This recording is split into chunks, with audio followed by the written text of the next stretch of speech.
adduunkan aan maanta ku noolnahay dhalinyaradu waa lafdhabarta bulshada waa isha ay ku tiirsan doonto ummaddu islamarkaana waa isha ugu muhiimsan ee lafdhabarta waa bulshada iyaga ayaa qaabeynaya dhaqanka fikirka iyo mustaqbalka dalka se waxay isticmaalaan balaha bulshada sida tiktok instagram facebook iyo youtube si ay isula xidhiidhaan wax u bartaan ama madadaalo u helaan tusaale ahaan qaar ka mid a dhalinyarada soomaaliyeed waxay ka faa'iidaystaan tiktok iyo instagram si ay u helaan macaamiil caalami ah halka qaar kalena ay youtube ka bartaan xirfado cusub sida barashada codinka dhisaynka ama suuqgeynta online-ka editinka iyo wixii lamid ah laakiin sida wax kasta oo cusub baraha bulshadu waxay leeyihiin saamayn taban dhalinyaro badan ayaa ku lumiya waqtiyo saacado ka badan oo aan faa'iido lahayn waxayna mararka qaar la kulmaan warar aan xaqiiqo ahayn niyad jab iyo walwal bulsheed arrimahan ayaa saameeya horumarka iyo caafimaadka maskaxda dhalinyarada geysiiyana burbur qaran iyo ummadeed intaba waxaan maanta isku dayi doonaa inaan ka hadalno labada dhinacba si aad u fahantaan saamaynta ay ku leeyihiin mustaqbalka dhalinyarada haddii aan la idmo muuqaalkani wuxuu noqon doonaa safar aan ku eegayno sida dhalinyarada soomaaliyeed u isticmaasho baraha bulshada faa'iidooyinka iyo caqabadaha ay la kulmaan iyo sida aan u xaqiijin karno in barahaas loo adeegsado horumar iyo wacyigelin halkii ay ka noqon lahaayeen keliya waqti lumis haddaba ha iloobin inaad nala joogtaan ilaa dhammaadka muuqaalka daawade ka hor inta aanan u gudbin faa'iidooyinka iyo caqabadaha waxaan jeclahay inaan kusoo hordhigo su'aal u dhigan adigu baraha bulshada maxaad u isticmaashaa waxbarasho mise madadaalo fikirkaada ku qor kommentiga hoose waxaan jeclaan lahaa inaan arko sida aad u aragtaan saamaynta baraha bulshada muuqaalka like saar haddii aanad nagu soo biirinna nagu soo biir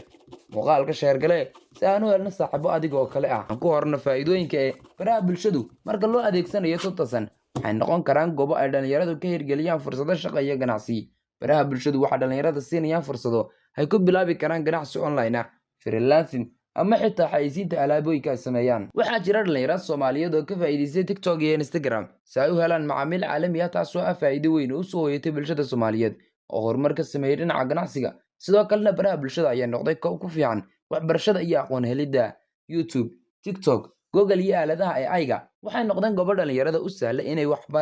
ka baran karaan casharro online ah iyo xirfado cusub oo shaqada u fududeynaya mustaqbalka taasoo ka dhigan in ugu yaraan ay jiraan dhalinyaro soomaaliyeed oo baraha bulshada u adeegsanaya si togan oo ah waxbarasho sidoo kale baraha bulshada ayaa si guud bulshada iyo dhalinyaradaba u saameeyey nidaam wada xidhiidh kaasoo ah ka mid ah faa'iidooyinka togan ee dhalinta soomaaliyeed u sameeyey baraha bulshadu sidoo kale baraha bulshada ayaa suurtageliyey in codka dhalinyarada la maqlo baraha bulshadu waxaa dhalinyarada siinaya fursad ay codkooda uga hadlaan arrimaha bulshada siyaasadda iyo horumarka tusaale ahaan youtube iyo tiktok waxaa dhalinyarada u oggolaadeen inay wacyigelin sameeyaan ama fikrado cusub ka dhiigtaan bulshada tani waa dhinaca tukan ay baraha bulshadu u suurtageliyeen dhalinyarada soomaaliyeed si kastaba ha ahaatee baraha bulshadu waa seef laba afle waxay dhalinyarada siin karaan fursado horumarineed aqoon iyo cod la maqlo balse sidoo kale waxay keeni karaan waqti lumin iyo saamayn taban haddii aan si habboon loo isticmaalin waxaa muhiim ah in dhalinyaradu bartaan sida waqtigooga online-ka ay u adeegsanayaan kuwo wax dhisaya sida waxbarasho ganacsi iyo wacyigelin halkii ay ku lumin lahaayeen waxaan faa'iido lahayn waalidiinta culammada iyo bulshada inteeda kale ayaa sidoo kale door muhiima ka ciyaari kara si dhalinyarada lagu hagi lahaa isticmaalka mas-uuliyadda leh ee baraha bulshada si ay u noqdaan kuwo ka faa'iidaysta fursadaha islamarkaana ka hortaga saamaynta tabnaanaha ay u nuglaadeen dhalinyarada soomaaliyeed waxaa ka mid ah waqti badan oo dhalinyaro badan waxay ku lumiya saacado badan baraha bulshada iyagoo aan wax faa'iido leh ka helin tani waxay saamayn kartaa waxbarashada shaqada iyo horumarka shakhsiga ah islamarkaasna waxay saamayn kartaa geediga horumarineed ee dalkeena fake news iyo warar aan xaqiiqo ahayn baraha bulshadu waxaa ka buuxa warar been abuur ah xanta iyo marin habaabin bulsho tani waxay dhalinyarada ka dhigtaa kuwo jaawareersan oo aan aqoon xaqiiqda ku hortagi karin fahamkaas qaldan ee uu ku qulaaminaya baraha bulshadu dhaqan xumo iyo caadooyin cusub qaar ka mid a waxyaabaha baraha bulshadu kusoo kordhiya dhalinyarada soomaaliyeed waa dhaqamo aan ku habboonayn bulshada iyo diinta sida habdhaqanka deganaan la-aanta ama xadgudubka muuqaal ah